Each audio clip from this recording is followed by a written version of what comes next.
first question, when did you become a teacher? 1996. Oh, wow.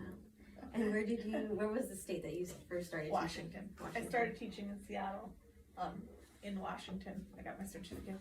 It's the certification process is different in Washington. Okay. So in Washington, you are a teacher first, and then special education is an endorsement.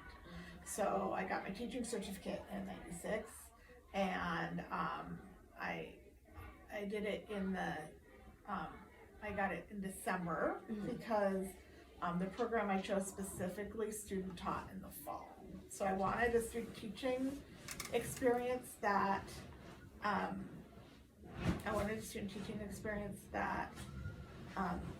had me seeing the start of school and how to set up a classroom and all those things.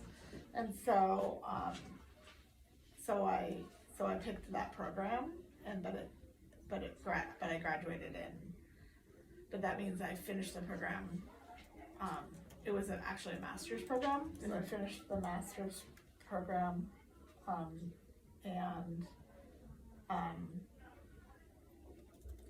in December. So that means I kind of subbed for half a year, and then I got a job in Seattle doing resource room.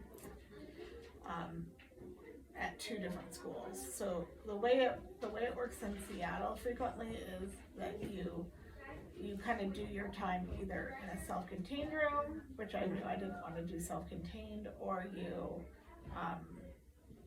you start off half-time at two different schools, because most of their schools are smaller. So a lot of them only have half-time teachers. So I was at two different schools, half-time at each school, and then I was able to do my time, do a couple of years that way, and then get in a full-time position at one school. That's awesome. Well, at least you're very experienced. I can So totally I did that. teach, well, before I was resource, I was in a 2-3 multi-age classroom, but I only did that for a year. So as I was getting my endorsement for resource, and I realized that I wanted to teach. I felt like I wasn't able to reach everybody in the class, like all 28 kids. I felt like I was not able to, I was just not able to reach all of them. And it really became pretty obvious that I wanted to really kind of figure out individually why they might not be learning, and then have that opportunity of doing small group work. I feel, much higher efficacy in that position than in the classroom. Definitely. Yeah, I agree. I think that's why I maybe we'll become a special education teacher down the road, just because I feel like it's fulfilling, and it's just different, more hands-on. You work with them. I think it's also more flexible. So if you get dual certified, in this state it's dual certified, I can always teach in the classroom. Like I have my K-8 regular ed certification, so I can teach. So I could teach regular ed, if I wanted to, but then I can also teach resource. So it makes me much more marketable. The other thing is, most every district gives a stipend extra for SPAD, so you end up making more money. So it's another plus. I am a resource teacher. I have supported self-contained. I've been in buildings where we couldn't find self-contained teachers, so that I'm planning and doing self-contained along with my regular job. Usually the IAs are teaching in the classroom, but I'm planning and doing IPs and all this stuff, and it's just the repetition needed in those rooms and instruction is just too much, and it's just not. I don't find it as rewarding. So, and ED classrooms, again, the consistency needed. I do like a little inconsistency every once in a while. I'm really pretty consistent, but I do like the flexibility of being able to be inconsistent when I want to, and you can't in an ED room. So Gotcha. Understood. And what is, or how many years have you been working here at the school? 5. 5. And I was at Seattle for 12 years. I did resource. Well, I did classroom for a short link, and then I did resource, and then I was a literacy coach. Well, no, then I was worked in professional development at district level, and then I was resource again, and then literacy coach. I do like the school-based positions over district level position. I moved here, resource, got hired in Gilbert, and then once we settled into Ahwatukee, I was on a different schedule than my kids, so then I switched over to Kyrene. Gotcha.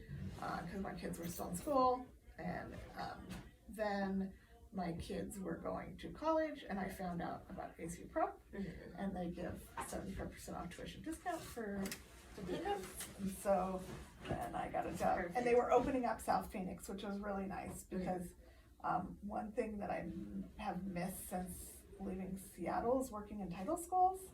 So I worked in all title schools in Seattle, and so here it's just been, it started out like I felt like I was on vacation. Nice. You know, and Kyrene was a very good district to work for, and I did work at one of their title schools, but it's not really a title school in Kyrene. I mean, yes it is, but this is a title school. Yeah. You know, 98% free and reduced lunch. Like this is the type of school I like. Gotcha. So And what would you say is the best part of your job? Like here or just like in general? well, I think in terms of resource room, what I like the best is I say like I'm at the grandma of the building. I get to borrow them and give them back, right? And so I do like that. I do like that I'm doing small groups and I'm not responsible for the kids all day. I think that's the definite perk of being resource room. I like creating my own schedule, even though it's frequently frustrating because you can't fit. It's a challenge, or it's frequently challenging and frustrating because you can't sometimes solve all the issues you need to, but I really do like being creative with that. And so I do like setting my own schedule. That's the other thing I like. The paperwork is, I'm pretty good at paperwork. I've been doing it a long time. Okay. Do I like to do it? No, I have to force myself to do it.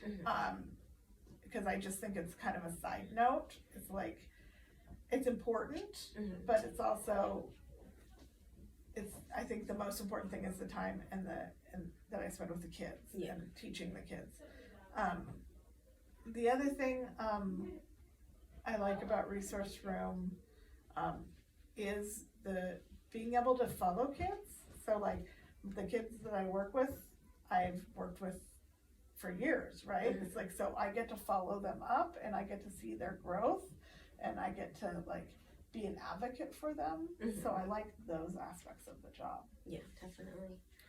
Let me see here. I'm gonna go ahead and just switch this off because It's interesting because I went to school and first I was in computer science and I just don't have the right brain. I'm a ABCD and you really have to,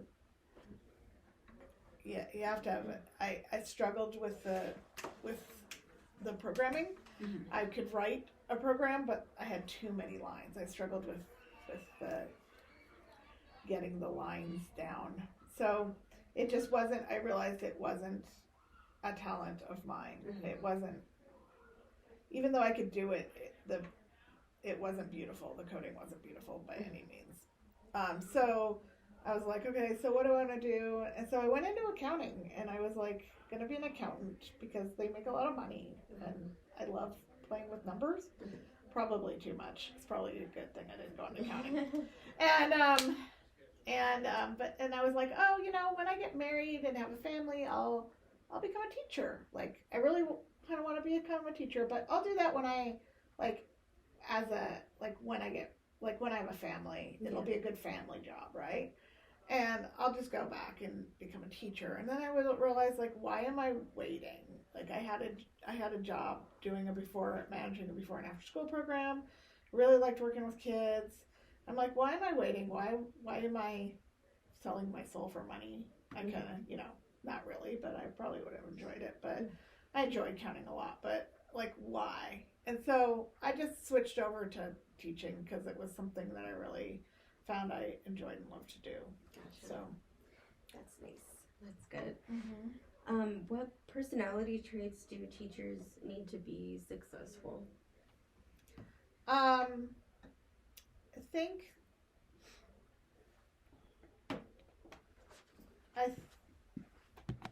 I think you need to be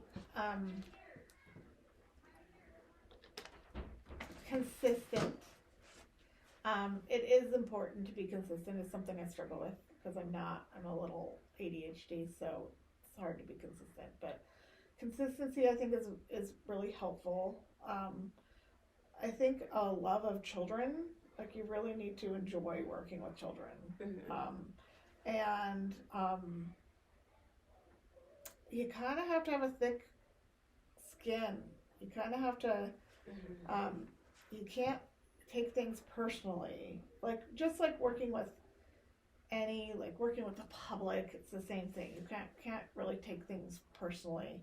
I see teachers get, new teachers get really upset when a kid calls them a name or something. It's like, really? Just, you can't take those things personally. Yeah. And the same thing, you kind of have to have a thick skin going the other way. It's like, you're going to see, like, you can't fix kids' home lives, like, especially working in title schools. It's like, you have to realize kind of what you have control, what you have control over and what you don't have control over, and you kind of have to be accepting of that, right? Because you want to change some of these kids, home lives, or you want to. It's like it's not within your control. We want to, but we can't. So I mean, those are a love of teaching and really a love of working with kids, consistency, and a thick skin. Yeah, definitely. I think you kind of answered this question, but this one is, what kind of qualities do students look for in teachers? I think students look for teachers who care about them. They want to know that you're there for them and you want to be there, and they can tell. And it's all about those relationships. Like, you really have to build the relationships with your students. Once you have those relationships, it makes such a huge difference. Yeah. I have a student who has some behaviors. He never has those behaviors with me, right? But he's worked with me for 3 years. Yeah. Like, he's not going to have those behaviors with me. Right. He's already hit all those limits and figured out where all those are, and he knows exactly where he stands with me. He's very comfortable with me, and he knows what he needs to do, and all of this. We know each other, yeah. Right?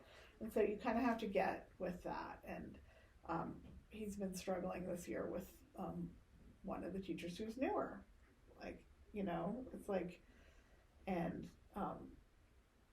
she's been slower to build those relationships. And it's like, no, you need to build a relationship with him. Yeah. And it can't be a relationship of, you need to do what I say. It has to be a relationship of really getting to know him. It doesn't have to be personal. It can be getting to know him as a student, as a learner, right? Yeah. So it doesn't have to be like I talked to her the other day, and I was like, listen, he really views himself as a really strong math student. He's a pretty strong math student. And I'm like, if you want to build more relationship with him, you need to acknowledge that with him. Yeah. And then you need to start using him as a model, and and that sort of, so it's like, it's not even like knowing that he has 3 brothers and all this stuff, and that helps, right? Or knowing his mom or knowing his dad. It's about, and those things all help. I think those are all part of the relationship. But the most but the important thing is also knowing him as a learner. You know, you don't necessarily have to get personal, Right. but this is kids know that you know them. Gotcha. Yeah. Definitely as a student, as a learner, like that way you can And like know their what works. and like their personality, and you know, just it's like a lot of times, you know, a lot of times I'll start with, you know, when I'm talking with a student, like if there's something going on, I'll start with, I know that, right? And I'll say something that I know is true about that student, right? I know that blank. So tell me about what happened. Yeah. Right? It's like, no, I know you're a good person, or I know that you're, you know, and I usually, it's much more personal than that, right? So not, I know you're a good person, but, you know, something's pretty specific to them. So tell me about what happened, right? It's important for them to know that you know them. Definitely. And not that they can't still make stupid mistakes. At least if they do make stupid mistakes, then it'll be easier for you to like kind of speak to them about it because they trust you. Well, and they're more, and because of that relationship, they're more willing to take like the consequences. Like I was principal on, admin was gone last week, and I was principal in charge. So it's, you know, I do like instructional technology, but I like instructional technology. I don't like putting the kids on technology necessarily just because. So I do like using technology as part of my instruction. I do think it's motivating for kids, although it's been less motivating since COVID. The kids are burned out on the technology. I'm excited because we're going to be getting a big screen, touch screen TV/monitor that we can cast to in a replacement as I don't know, we were going to buy smart boards and they decided that this was the new thing. I'm withholding my judgment, but I'm hoping that I think I can use it like I use the smart board plus more. Yeah, that would be awesome. So I'm hoping that's, because then I would be like, yeah, that's going to be a great alternative, like that's going to be the next step from a smart board, but we'll see. I'm not going to be able to write on the screen, I don't think, but we can write on it with the tools. Like so, one nice, So we'll see. I'm gonna need one of those. Yeah. So, and then of course, data and record keeping. Technology is fabulous for that stuff. Yeah. So. Not giving up technology, that's for sure. But. Has any state or local or any common core standards affected your lesson planning process?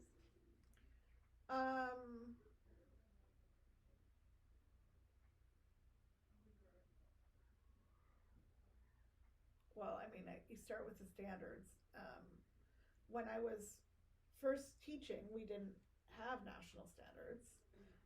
One of my jobs when I was in professional development was to help roll out the standards when the standards came out. Washington State standards were more like the national standards. And then and so when I came to Arizona, it was weird because it was like stepping back 10 to 15 years in time in terms of education. And so it was really interesting. And they had just switched over to Nash. It wasn't very long like they had their own standards, which were pretty skills based, and then they'd switched over to closer to the national standards, or almost exactly the national standards. That when they switched over, it was funny because they were having some of the same struggles and conversations that we had when we first adopted our standards, because so it was interesting. But I know the standards pretty well because I helped roll out the standards in Seattle. So they called us the standards police because we were making sure everybody was applying and using the new standards. It was hilarious. So, so yeah, no, I mean, I know them very well, Mhm. and I try to look at them. I try to look at a lot of the standards as a continuum. So I try to see where the kids fall Mhm. on the continuum and how to move them forward, right? Mhm. But the standards are what I use as what is grade level. Gotcha. So that's my kind of benchmark for where the students are and where they need to go. And again, it helps me focus on, there is so much that we can teach, right? Mhm. There's so much out there.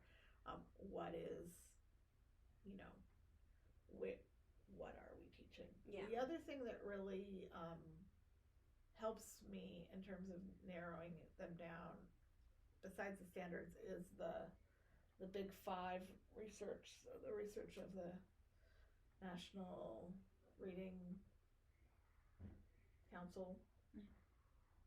It's longer though. There was a big thing Mhm. came out. Um, I think it was from, I think it started with No Child Left Behind with Bush, where there was a lot of research that was done, and then it was all compiled, and that's when kind of research based blah blah blah all came out. And so, but I like that really helped me understand like reading like the Big Five, right? So, fluency, comprehension, phonemic awareness, phonics, vocabulary, right? So, thinking about reading like in those terms really helped. Same thing with the standards for math, like all the different strands for math for the standards. That helps me think about math and kind of break it down and where are kids struggling, you know. Gotcha. And where do I need to go next? Alrighty. And then how do you just motivate your students in your classroom? We talk about learning, and we talk about, I mean, the first thing I do is frequently I'll have a little bit of a come to Jesus moment with them and be like, you know, listen, you're working with me because you're not where you need to be. You know that. And they're like, yeah, I know that. That way you know, like, they know you're just not just, like, taking them out of the classroom for fun. They know. Yeah. A lot of times they're part of the process in terms of that assessment, and we do share that assessment data with them if they're in the intermediate grades. And so it's like, so do you want to become, like, do you want to become a better reader? Like, do you want to be able, yes, I do. Okay, this is what we need to do, you know. And then the focus is on learning. So in my classroom, so you know, if it's too easy, you're not learning. If it's, you know, you know, you have to, it's like, it's not just doing it has nothing to do with doing the work. It has to do with, are you learning? So in math, it's like we put the thing up on the board, and it's the problem up on the board, and it's like, you know, yeah, they can look at their partner, but again, are you learning? And so we don't talk about cheating or copying from partners or anything, because sometimes you might have to look at your partner. Like, we're doing a phonics lesson, we're doing, you know, something, and, you know, they're supposed to write the letter that makes the sound ah. They don't know it. They're not going to suddenly, by divine intervention, get that, right? Yeah. like suddenly it's going to come to me, right? Like, no. And so we talk about, if you don't know it, you can look at your partner and for help. It's not cheating. Okay, it's only cheating yourself if you're not going to then put it into you're not going to say to yourself, okay, that's the letter A is ah, A is ah, A is ah. Like, yeah, you know, it's like, gotta let it process. yeah, are you processing it? Are you trying to learn that, right? And so I really put that back on the students. And you know, I have a reward system for doing the work, right? Because I do tell them, I say, I expect you to come in here and do the things that are the hardest for you. So I'm going to give you a little bit of motivation to keep going, okay? And so it's little. They get a star if they do the work. I let them know what they need to do to earn a star. And they choose to do it or not. they almost always do it. I very Yeah. rarely have a kid who's off that day. And then they get 5 stars, they get a little teeny prize. Mhm. Small prize. Small prizes are all less than 10 cents. Mhm. I buy my own because, that's not something they give you money for. Mhm. They can get a big prize for 15 stars. They can get a pizza for 30 stars, right? It's like, Mhm. it's small. Yeah, and this helps. I would say like that helps with your discipline plan, right? Like, Again, relationships. mhm. Discipline is all about relationships. You really have to build those relationships and lean in with the relationships. Mhm. The stars doesn't hurt when kids are having a bad day. Mhm. It just is a little bit of help. It's just like, I talk to other teachers and parents about, yeah, you love your job, but you wouldn't be doing your job if you weren't paid. Mhm. Right? It's like you couldn't afford to. You just couldn't. You couldn't do your job if you weren't paid. It's a little bit of the same thing with the kids. Mhm. Like, it's not that they don't love coming here. It's not that they don't want to work, but it's just it's something else to kind of help them Mhm. work their way through that. So it's not, again, the reward system I sent them is not end all be all. I could probably not have it, but I have it for those few kids who need it. I have it for there's 1 or 2 kids who it does make a difference to. Yeah. Okay. And until they get that kind of intrinsic motivation or that love of learning or that want of learning, it helps them get there. Gotcha. But the other thing that I think is really helps with all of that is having some sort of data collection and having the kids be part of that really helps. So if they can see that their hard work is paying off, Mhm. it makes a huge difference. Yeah. So progress monitoring, charting that in some way, them seeing that what they've done is making a difference. And sometimes it doesn't even have to be like formal like fluency data or whatever. It can be like even with the algebra, it's like I'll ask them like every couple classes, so how are you feeling about this? Do you feel like you're better at this? We've been working on combining like terms. Is that something that you feel stronger with now? Is that, it's just that helping them move through that self-reflection is important too, so that they can, so my goal is that they would be able to see that eventually themselves without me helping them see it. So I'm still teaching them those skills, but eventually I would want them to kind of have that be internal. Mhm. And they see that, oh yes, what I'm doing right here is paying off. I'm getting better. Mhm. So, Well, thank you so much. is that it? Yay. Fabulous.